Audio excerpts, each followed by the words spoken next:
We're on Kuf Beis Amud Beis 102b. We're discussing kings of Israel who went very wrong in serving idol worship.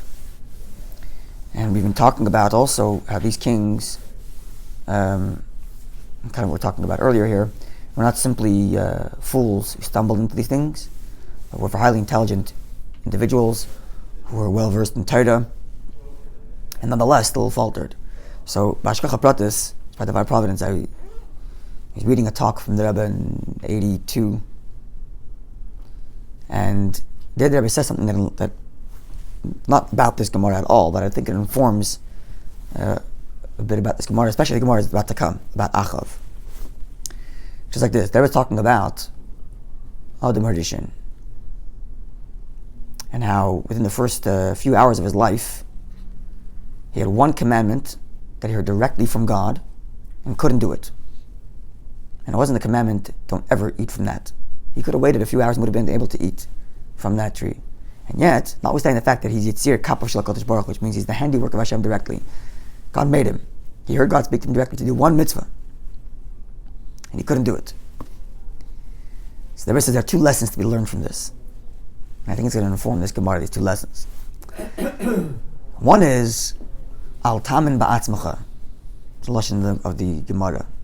Which means, don't have such faith in yourself that you're incapable of doing sin.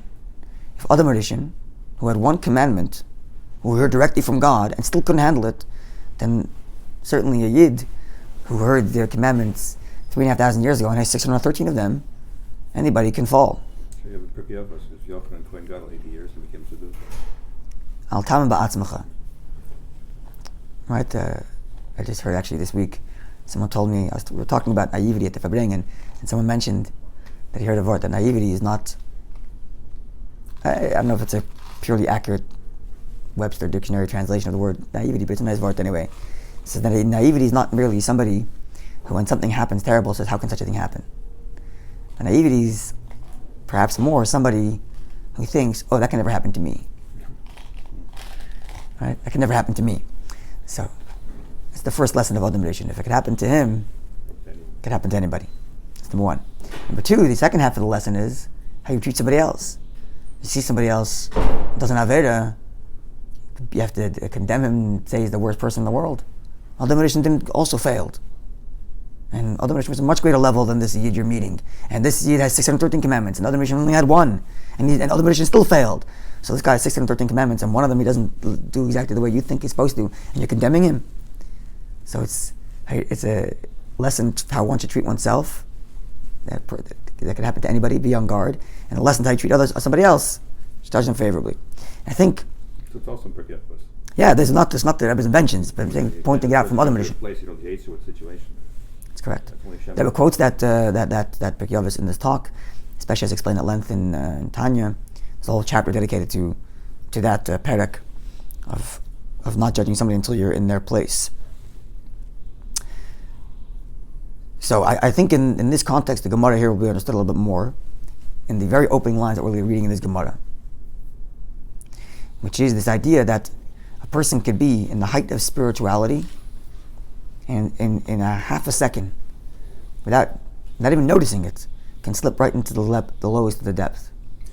And if a person's not aware of how thin the line is between Achdus Hashem and Avodah Zarah, between belief in the absolute unity of God and idol worship,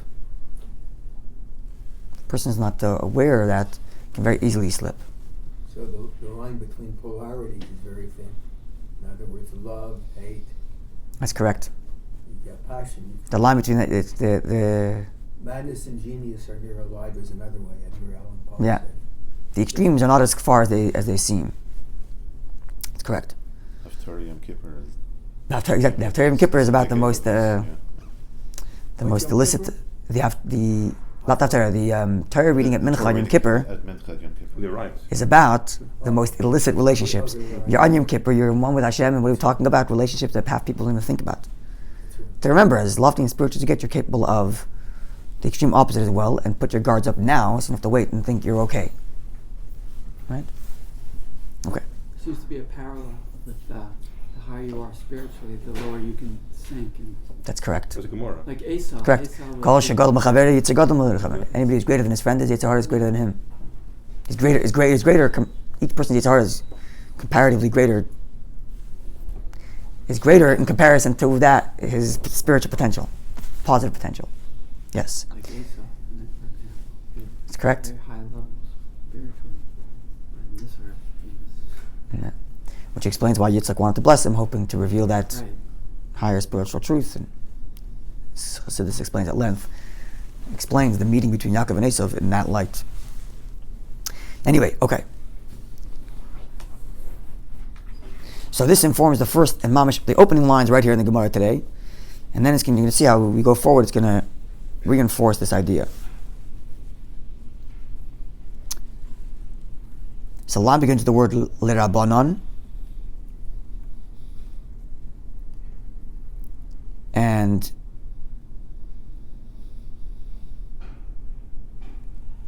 it's the fourth word. It says achav, third to last word in the line. Achav achla shamayim. It's about a quarter from the top of the page. See it? Line begins with the word larabanan, and four words in is achav. It's about the 15th line. So yeah, something like that. Okay, so we're talking about the king Achav, Yeravam's great grandson, who succeeded him eventually. Achav was the northern kingdom. Right? Yeah, so Yeravam. Oh, sorry, yes. Yeravam, Yeah. not Rechavam. Yeravam. Yeah, Yeravam is in the north. Yeah. yeah. So Achav, says the Gemara, is Achla Shemayim, was a brother to heaven. Actually, Rashi puts this in a negative way. Yeah. That Achla Shemayim means he was a brother to heaven. He was like an antagonist. But it could also be read as just a brother to heaven, as in he was capable of the highest of things, even though that's not the way Rashi reads it. And likewise, was a brother to heaven and a father to idol worship. So Achla Shamayim, we saying that he's a brother to heaven. The Ksiv of the verse reads, Ach letzara yuvoled. A brother. The verse begins. It's in Mishlei. B'chol eis oyev hara. At all times, love is bad. Ach letzara yuvoled. And a brother to calamity is born.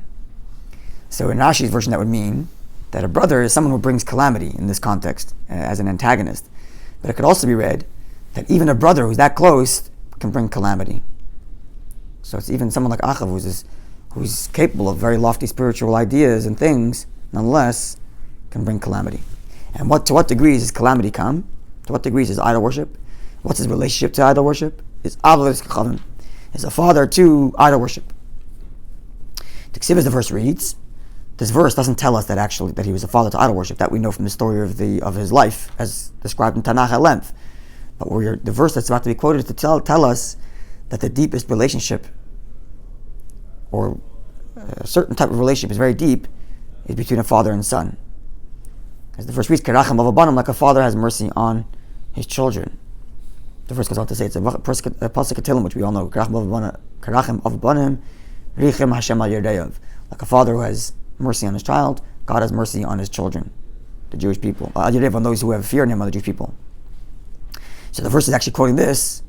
The Gemara is quoting this verse just to indicate to us the depth of the father-child relationship, and that's what his relationship was like to Avodah Zarah. So as much as he's a brother to heaven, he's also a father to idol worship. The Gemara continues in analyzing Achav. He's on the list of people who don't have a share in the world to come. That's why he's being talked about here. Menashe, Yeravam, Menashe, and Achav. Three of the kings of the northern kingdom. Says the Gemara this. The Gemara quotes the verse which reads in Kings, the story with regard to Achav. V'haniya nekel, and the least of his sins, the least of Achav's sins, was lechte bechat Yeravam ben Navat, is the fact that he followed the sin of his great grandfather, Yeravam ben Navat. So Yeravam ben Navat, as we discussed before, is the first king of the northern kingdom who split from the Davidic line. Many generations later, or a number of generations later, I think it's 6, maybe 7, comes Achav. And Achav, the least of his sins was that he continued what his great grandfather did in introducing idol worship. And therefore comes the Gemara, Rabbi Yechon comments, Kala sha'asa achav, the lightest of things, the least of things that Achav did, Kechamura sha'asa Yeravam, were equal to the worst of Yeravam. That's it's pretty bad. So if Yeravam himself lost his share in the world to come because he introduced idol worship, now Achav, the least of what he did, is the worst of Yeravam. Tells you how far Achav went. And why does the verse, if Achav went so much farther? So on one hand, the verse is telling us that Achav is way worse than Yeravam, which is why it makes this comparison, that the least of what Achav did is the worst of what Yeravam did. But on the other hand, the Gemara is still making the link, the verse is still making the link between Achav and Yeravam, as if to say, what Achav is doing is somehow related to what Yeravam does. And therefore, says the Gemara, Ma'atala, Hakasav Yeravam, why does the verse connect Achav's behavior to Yeravam's behavior? Because it was the beginning of the problem. He started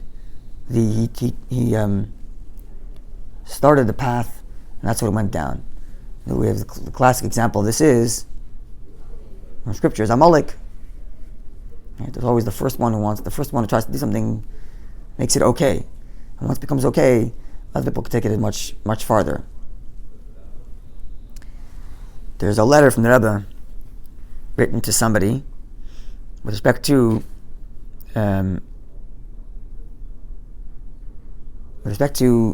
making hakafas just for women. And it's a whole backstory, but the bottom line is, Rabbi tells him like this: is in theory, you might be able to dig and find a halachic source to say it's okay. There's no men there; it's just going to be women, whatever. The story can be understood the wrong way, but it's a published letter, so I don't mind sharing. But it makes the point very strongly. But so what's the problem then? He says you need to look at how the Reform movement began. When the Reform movement began, they didn't come and say we're throwing out the whole Yiddishkeit.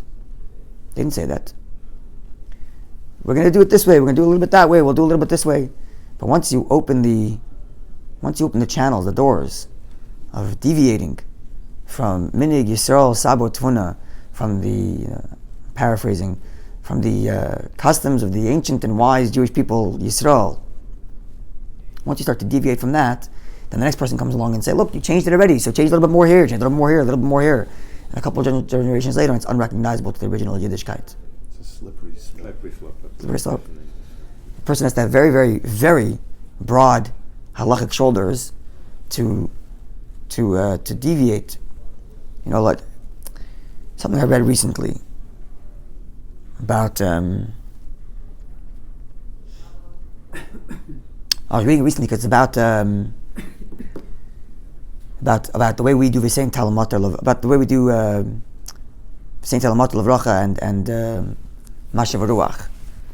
We don't follow, at least most Jews don't follow the actual weather patterns in their local country in terms of asking for rain. Is that the case? Every country or every region, every hemisphere, which asks for rain at a different time. We don't. We make distinction between Israel and outside of Israel.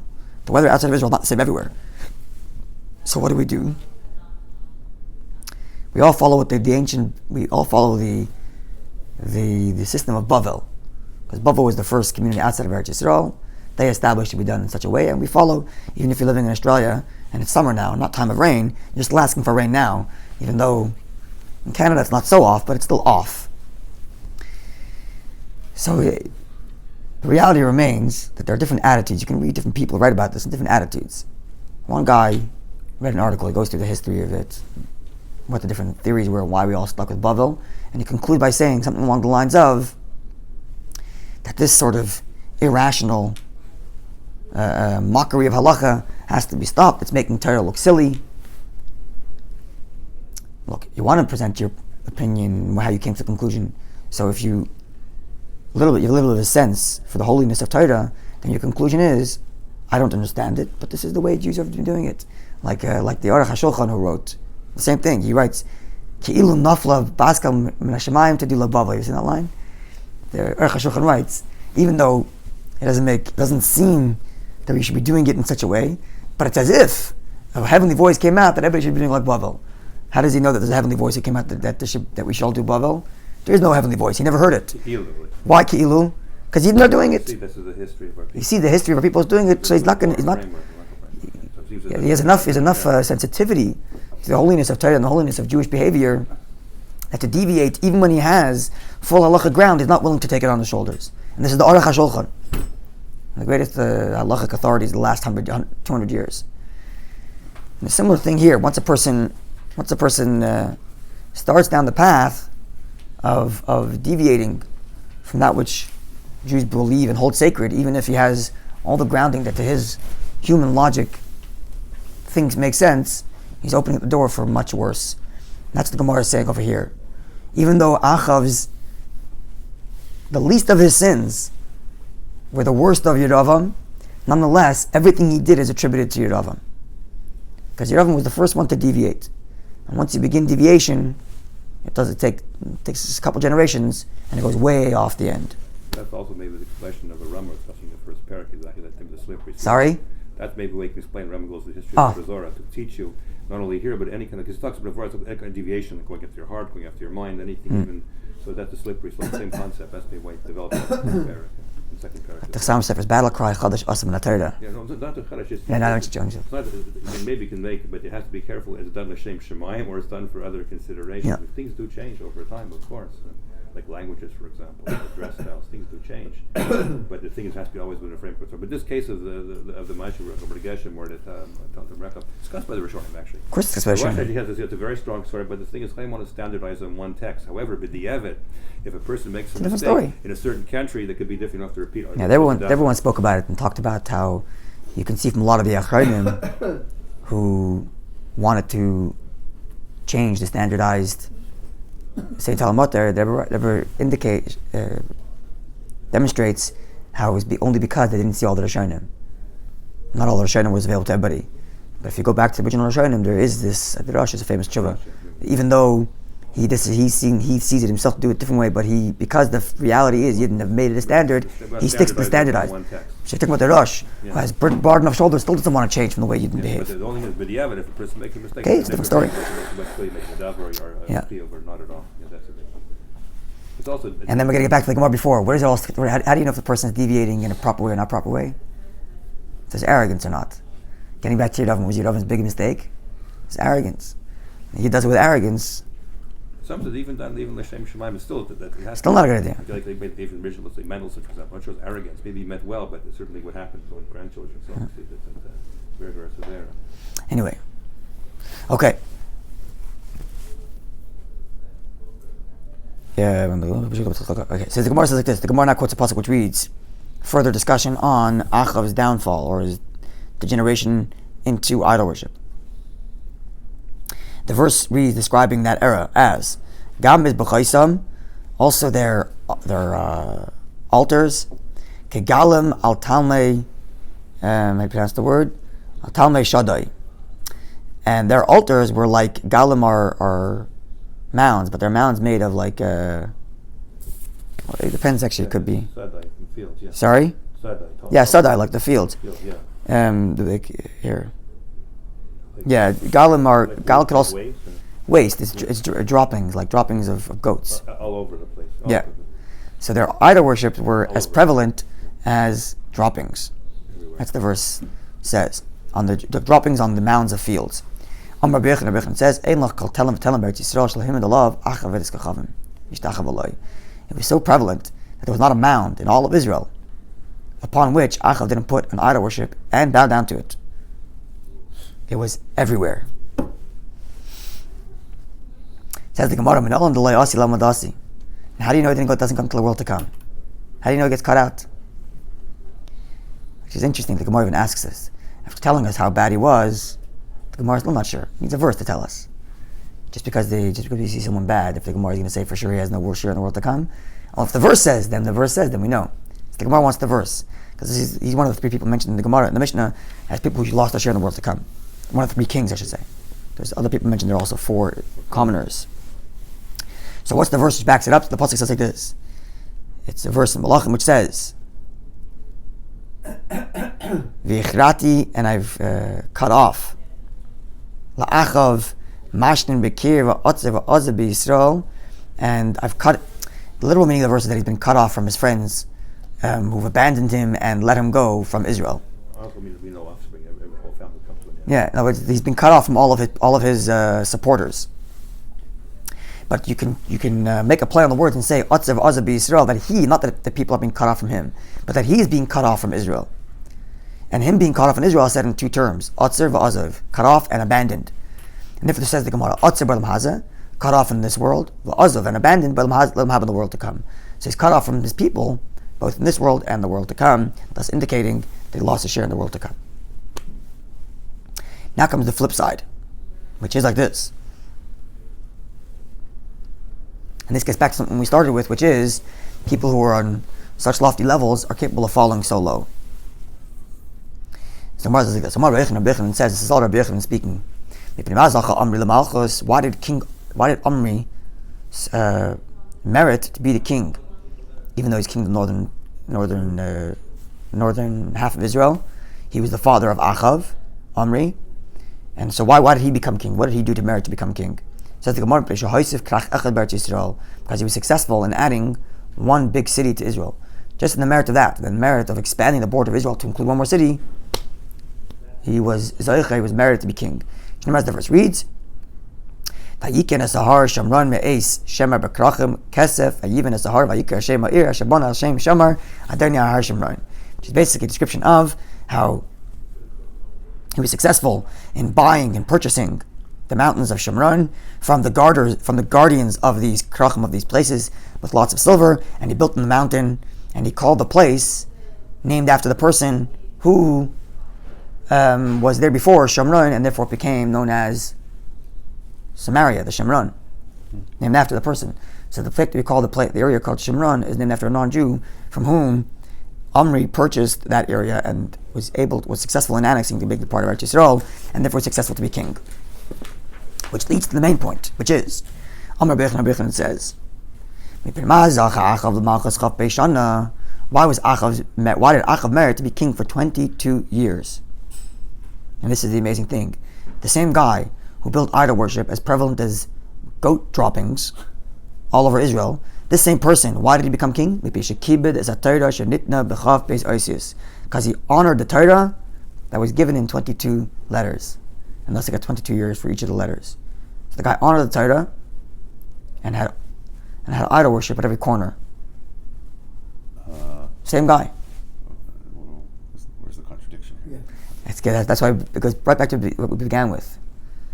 That someone is in the Adam edition, created by God himself, gets one commandment and falls. Even for 3 hours he couldn't hold himself in. However long it was. Person can be at the extreme highs and the extreme lows. It's schizophrenic. It's like because we're part angel, we're part beast. Yeah. Part Where yeah. Says the Gemara like this. What's the proof that we know that he honored Torah? Says the Gemara like this. Vayishlach malachim al Achav melech Yisrael, and messengers were sent to the king Achav beretz Yisrael. Right, I think it was the adversarial king who sent the message to Achav. I think Ha'ira to his city. Sorry? Yeah, Ben Hadad is a king, not a Jewish king, but as adversary. And the messenger said to him, Koyamar Ben Hadad, this is what Ben Hadad said. Kasbacha v'zahavcha li, your silver and your gold, I'm taking. Who? It, v'nashecha, your wives, b'necha, your children, hatoivim, that are good, lihem, I'm taking them all. This is what the King Hadad is threatening him, basically. And the next pasuk goes on to read. Right? No, it's a few psukim later. It reads, Ki'im ka'es macher, as time will come tomorrow. This is still the messengers of Ben Hadad speaking to Achav, threatening him. Ashalachas avdi alecha, I will send my servants to you. V'chifshu beisecha, that will search your entire house. V'spot devadecha, in the house of your servants. V'hayokol machmad enecha, and everything you cherish, your single b'yadam, they will take. V'lokhu, and b'yitzim blood, they'll put in their hands and they'll take. So everything you cherish, my people will take. Ben Hadad, and Achav responded to the messengers of this adversarial king Ben Hadad, and he said, Imla Adoni HaMelech, go tell my master the king, go tell your king. Everything you asked to begin with, wives, my children, my silver, my gold, You can take it all. But this last thing, where you're asking me to give you everything I cherish, right? The verse goes on to say that they asked for gold, silver, wives, children, and then the verse goes on, everything that you cherish. So something he cherishes is not the gold and silver and wives and things, because otherwise it would be repetitive. So Ahab says, all that stuff before, my wives, my children, my gold, silver, take it all. I don't care. This last thing, la yuchal lasis, I can't do that.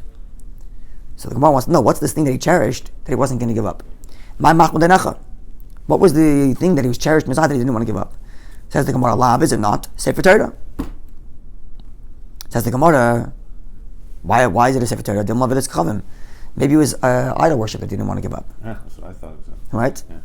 Says the Gemara, you can't say that. Why? Because the verse reads, in the next verse, the verse just before this one, where he consulted with his people before he responded to this messengers of Ben-Hadad saying, I'm going to give you sold gold and silver, but not the things that I cherish. He consulted with his advisors. And there it says, and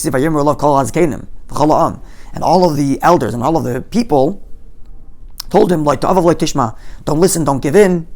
So it means the elders advised him not to give in this thing that he cherished.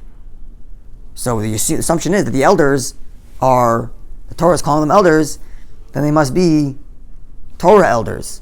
And therefore they're telling him, don't give up Torahs. Maybe they were bad advisors. They were bad elders who said they were elders of Torah. Maybe they were elders of idols. He says, no. Mila Ksiv does not say. The Gemara is going to bring a verse. I'm sorry, this is still part of the question.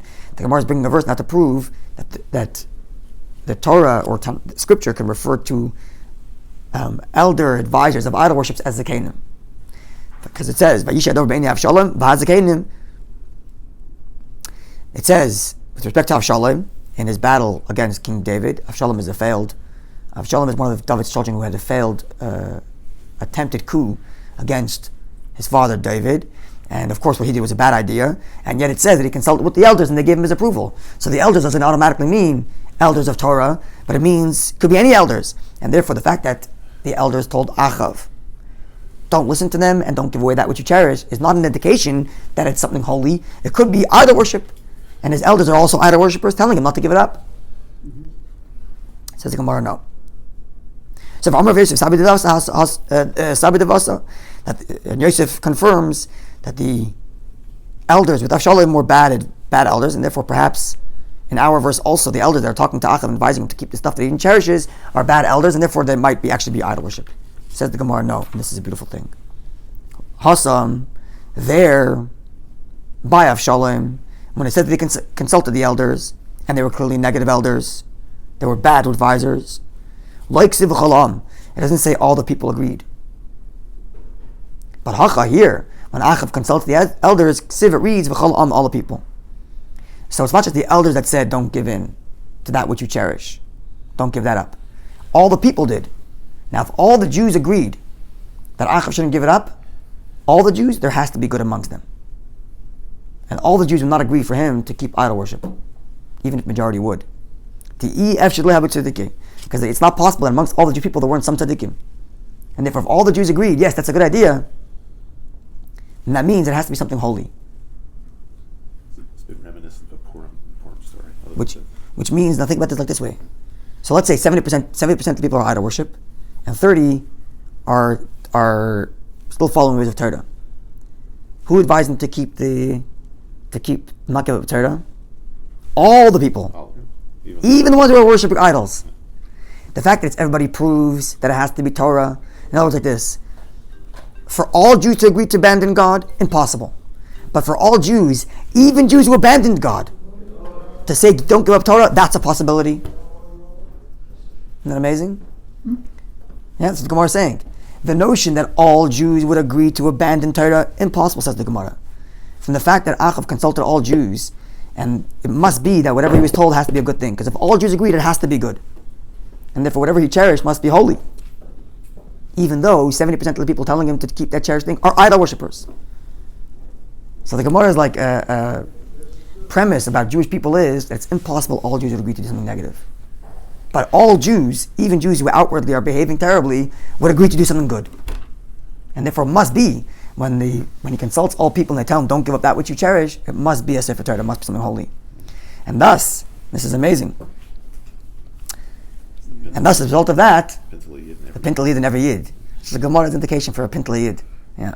And thus it must be, and thus therefore, Achav, who honored the Torah by not giving it up on the advisory of all the Jewish people, even though most of them were idol worshippers, he was merited to 22 years of being king, corresponding to the 22 letters of the Torah. And here the Gemara concludes with a verse that proved that were Jews who didn't worship idols, that there were many Jews who did not. As the verse reads, Visharti b'Yisrael, God says, there is a remnant amongst Israel. Shivas halafim, 7,000 at least. Kol Abraham, all the knees, Asher lo karchu l'Baal, which never bowed to the Baal, the idol of preference of the day. V'chol ha'peh, and all the mouths, Asher lo nashach lo, never kissed it. And that's the Gemara's indication. It's a beautiful thing. The Gemara's assumption is if all Jews agree, it has to be good. And this actually plays in halacha. The strongest halachic indicator for something as true is niskabel b'chol tfutzis Yisrael. That if a practice has been accepted amongst all Jews, it remains so. And that's kind of bringing our conversation full circle, talking about the way we do St. Talmud Levracha. Even though logic might dictate that each country should ask for rain at a time that their country needs rain, yet the fact remains, niskabel b'chol tfutzis Yisrael, it's been accepted amongst all Jews that we have a universal standard and we follow asking for rain the way it did in Bavel, so thus remains the halacha. You have the option in Shemiyat Tefillah to ask. Fine, that's true.